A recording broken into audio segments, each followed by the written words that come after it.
샬롬. 오늘 또 주님의 은혜가 여러분과 함께 하기를 축원합니다. 오직 주님과 동행하고 말씀에는 아멘 하면서 성령이 이끄신 대로 살아가는 복된 하루가 되시기를 주님의 이름으로 간절히 축원합니다. 오늘 아침 하나님께서 우리에게 허락해 주신 말씀은 시편 37편 1절에서 11절 말씀입니다. 행악자로 인하여 초조해하지 말며 죄악을 행하는 자들을 부러워하지 말아라.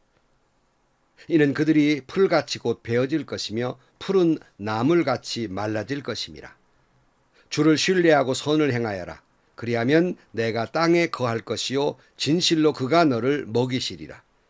주를 기뻐하라. 그리하면 그가 내 마음의 소원들을 내게 주시리라. 너의 길을 주께 맡기고 또 그를 신뢰하라. 그리하면 그가 이루어 주시리라. 그가 내 의를 빛같이 가져오시며 내 공의를 대낮같이 가져오시리라. 주 안에서 쉬고 인내하며 그를 기다리라. 자기 길에서 번영하는 사람 곧 악한 계책을 성사시키는 사람으로 인하여 초조해하지 말라. 화를 그치고 노여움을 버리라. 결코 악을 행치 말라. 행악자는 끊어질 것이나 주를 기다리는 자들은 땅을 유업으로 받으리라.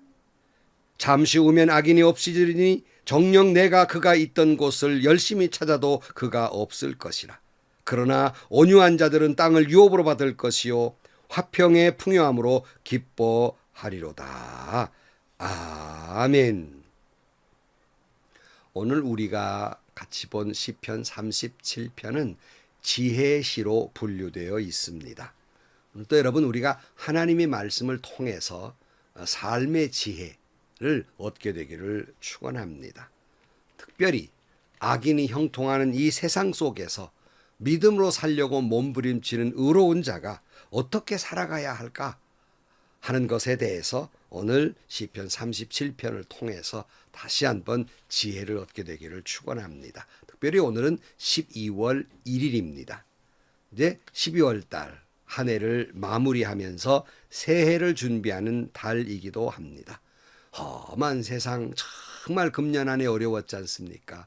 코로나19로 인해서 또 전쟁으로 인해서 한 해를 되돌아보고 또 말씀 속에서 내일은 우리가 어떻게 살아야 할까? 다가오는 새해는 우리가 어떻게 살아야 할까? 말씀을 통해서 여러분에게 지혜가 있기를 축복합니다. 오늘 본문은 맨 먼저 스타트가 뭐냐면 악한 자들이 잘 된다고 속상해하지 말라는 거예요. 1절 말씀에 보면 악한 자들이 잘 된다고 해서 속상해하지 말며 불의한 자들이 잘 산다고 해서 시세워하지 말아라 그랬어요.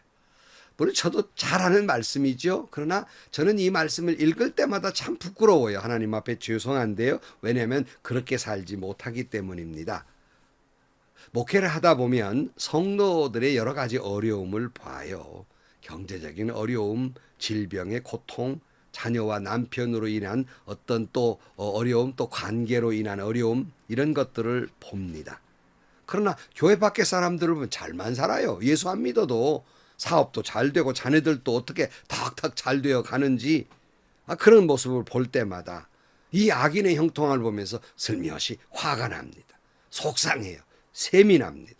어떻게 우리 교인들 잘 살아가겠다고 저렇게 애쓰고 기도 열심히 하고 헌신하고 봉사하고 전도하고 선교하고 그렇게 사는데 왜 그런 우리 성도들에게 왜 그런 집사님 왜 그런 권사님 장로님 가정에 이런 어려움이 있을까? 하나님 왜 이러십니까?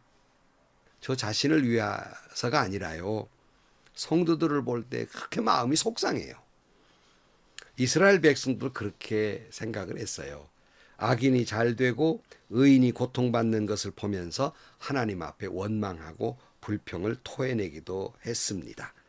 성경은 이 질문을 선지자들의 입을 통해서 보여주기도 해요. 어떤 사람 예레미야를 보면요. 예레미야도 그런 기도를 했어요. 예레미야 12장 1절 말씀에 주님, 제가 주님과 변론할 때마다 언제나 주님이 오르셨습니다. 그러므로 주님께 공정성 문제 하나를 여쭙겠습니다. 어찌하여 악인들이 형통하며 배신자들이 모두 잘 되기만 합니까? 하나님 하나 물어보겠습니다 하는 거예요. 어떻게 악인이 형통합니까? 어떻게 배신자들이 이렇게 평안하게 삽니까? 얼마나 답답했으면 그랬겠어요. 하박국도 하박국 1장 1절에 보면은 악한 자들을 왜 하나님은 보고만 계시냐고 원망해요. 이것은 예언자 하박국이 묵시로 받은 말씀이다. 살려달라고 부르짖어도 듣지 않으시고 폭력이다 하고 외쳐도 구해주지 않으시니 주님 언제까지 그러실 겁니까? 어찌하여 나로 불의를 보게 하십니까? 어찌하여 악을 그대로 보기만 하십니까? 약탈과 폭력이 제 앞에서 벌어지고 다툼과 시비가 그칠 사이가 없습니다. 어찌하여 답답한 심정. 저도 우리 성도들 어려움을 보면 그렇게 막 답답해져 오는 걸 느낍니다. 그러나 오늘 본문은 다시 우리에게 말씀해요. 너무 속상해하지 말라고. 너무 그렇게 시기하지 말라고.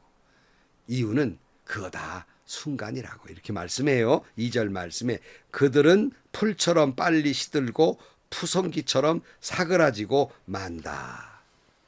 어쩌면 시편 1편과 비슷한데요. 시편 1편 4절 말씀에 뭐라고 했어요? 그러나 악인은 그렇지 않으니 한낱 바람에 흩날리는 쭉정이와 같다. 그러므로 악인은 심판을 받을 때 몸을 가누지 못하며 죄인은 의인의 모임에 참여하지 못한다. 그렇다.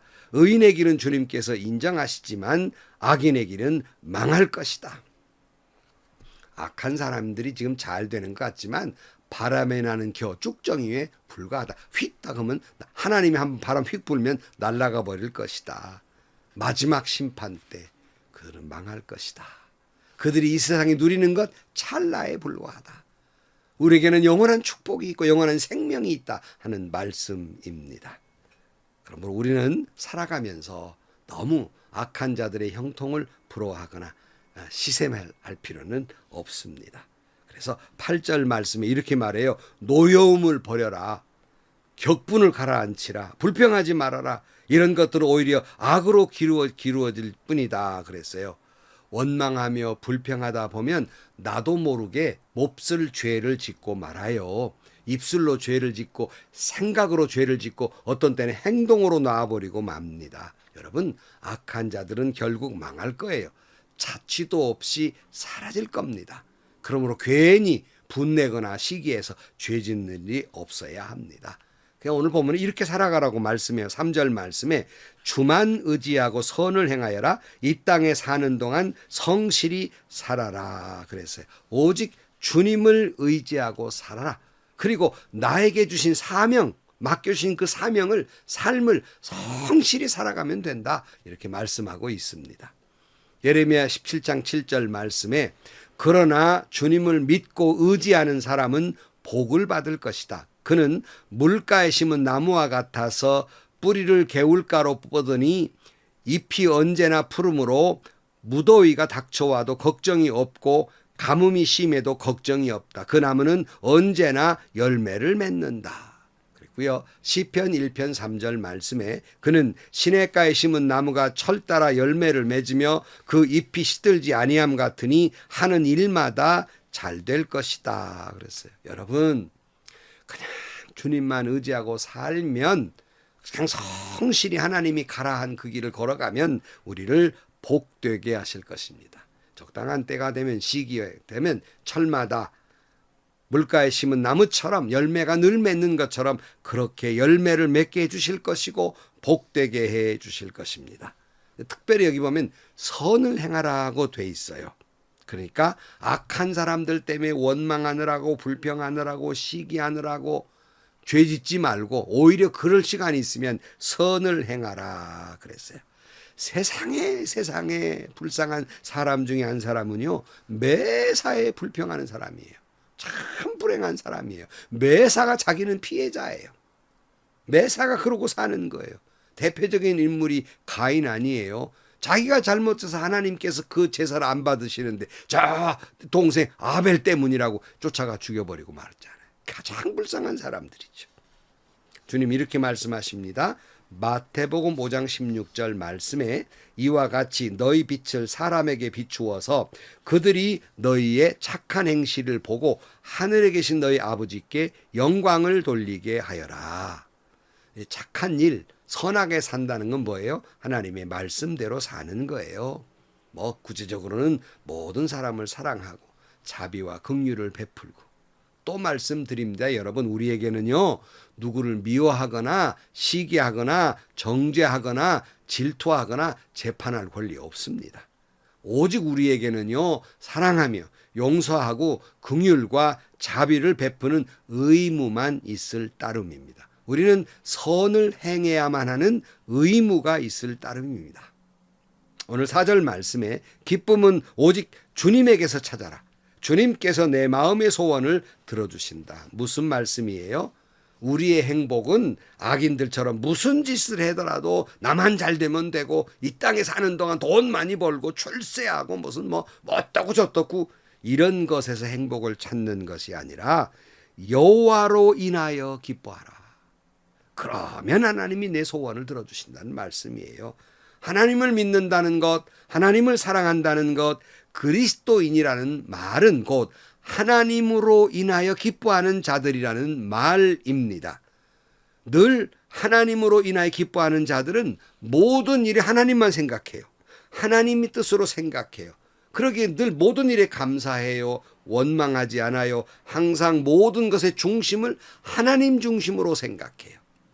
그런 자는 하나님이 소원을 이루어 주실 것입니다. 시편 97편 1절 말씀에 주님께서 다스리시니 온 땅아 뛸 듯이 기뻐하여라. 많은 섬들아 즐거워하여라. 의인들아 주님을 기뻐하여라. 주님의 거룩하신 이름에 감사를 드려라. 그래서요. 너희가 믿는 하나님은 천지 만물을 창조하신 하나님, 다스리시는 하나님, 그 하나님이 계심으로, 그 주님이 내 안에 계심으로 그것 때문에 기뻐하고 그것 때문에 기쁨이 넘치고 행복이 넘치는 삶을 살아가게 되는 것입니다.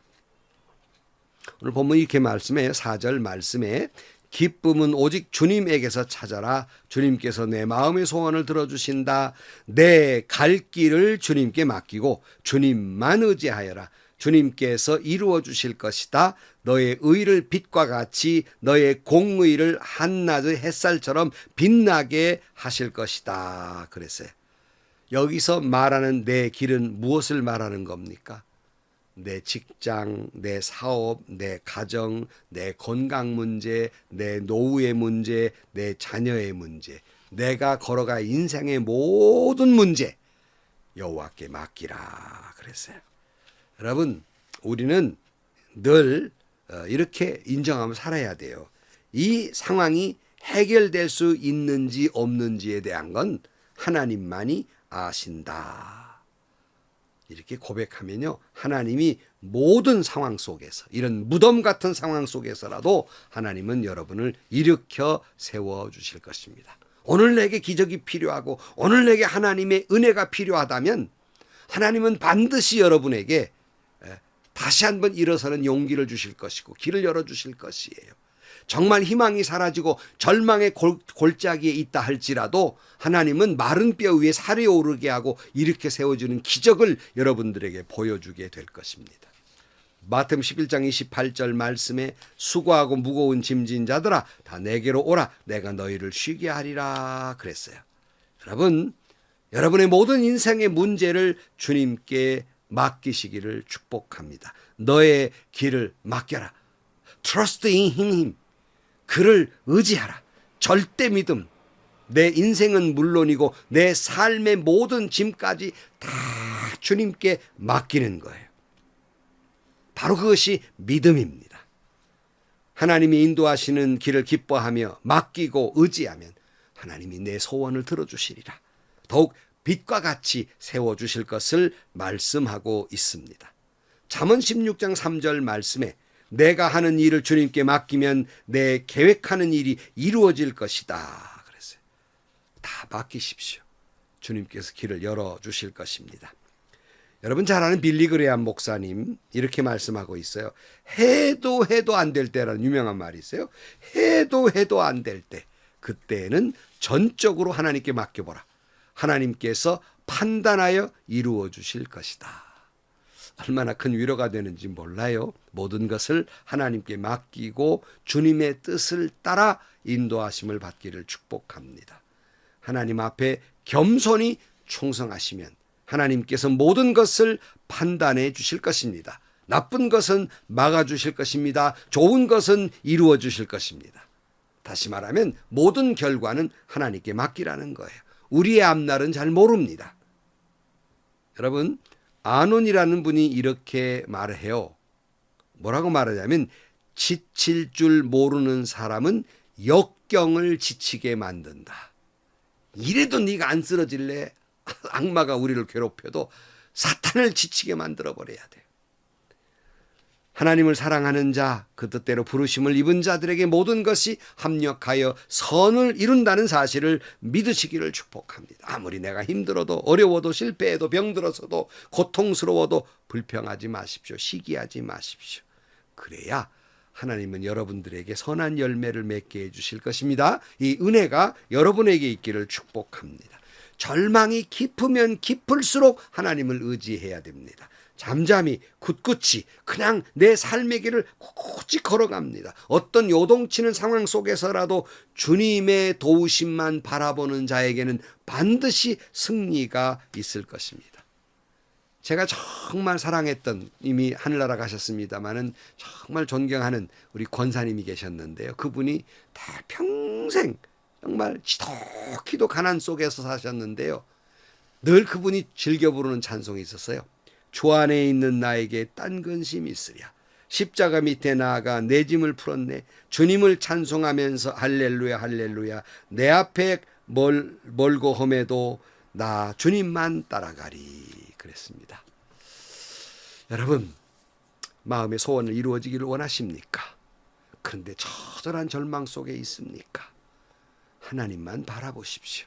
하나님만 의지하십시오. 누구 볼 것도 없고 원망할 것도 없고 시기할 것도 없고 주님을 바라보면 그냥 성실하게 여러분의 삶을 뚜벅뚜벅 가다 보면 모든 것 하나님께 맡기고 하나님의 역사를 기다리다 보면 내 할도리를 다 하면서 하나님의 뜻을 기다리면 하나님은 이루어 주실 것입니다. 여러분의 의를 정오의 빛처럼 빛나게 해 주실 것입니다. 한 해를 마무리하면서 2023년 어떻게 살까? 우리 말씀의 지혜를 얻고 금년 한 해도 은혜 가운데 나를 인도하신 하나님, 새해에도 나를 은혜 가운데 인도해 주실 줄 믿고 여러분의 마음의 소원을 하나님의 도우심으로 이루어 가기를 주의 이름으로 축원합니다. 기도하시겠습니다. 하나님, 왜 나만 힘들고 왜 내 주변에 있는 사람들만 어려울까? 왜 다른 사람은 저렇게 행복해 보일까 할 때가 저희들 너무 많습니다. 하나님, 우리 마음을 붙들어 주옵소서. 악한 사람들의 형통함을 시기하거나 부러워하지 않게 하시고 오직 주님만 바라보고 내 갈 길을 걸어가게 해 주옵소서. 오직 주님만 의지하고 살아갈 때 내 마음의 소원을 이루어 주신다고 말씀하셨으니 오직 선한 일을 하면서 주님만 바라보아서 내 모든 소원이 이루어지는 축복된 저희 모두가 되게 해주시고 새해에는 그 길을 걸어가는 저희들이 되게 하여 주옵소서. 예수님의 이름으로 기도하옵나이다. 아멘. 여러분, 이 설교를 하는 저도 악한 사람들의 형통이 부러워요. 샘나요. 그러나 그것 때문에 때로는 시기하거나 그것 때문에 잘못 생각해서 죄를 짓는 것까지 해서는 안 됩니다. 하나님이 가라한 길 그냥 나는 하루하루 사는 거예요. 주 안에 있는 나에게 딴 근심이 있으랴. 그냥 걸어가는 거예요. 그러면 하나님이 이루어 주실 것입니다. 소원의 항구로 인도해 주실 것입니다. 여러분 앞에는 영원한 생명의 문이 열려져 있습니다. 행복하시고요. 좋은 일이 가득한 하루가 되시기를 주님의 이름으로 간절히 축원합니다.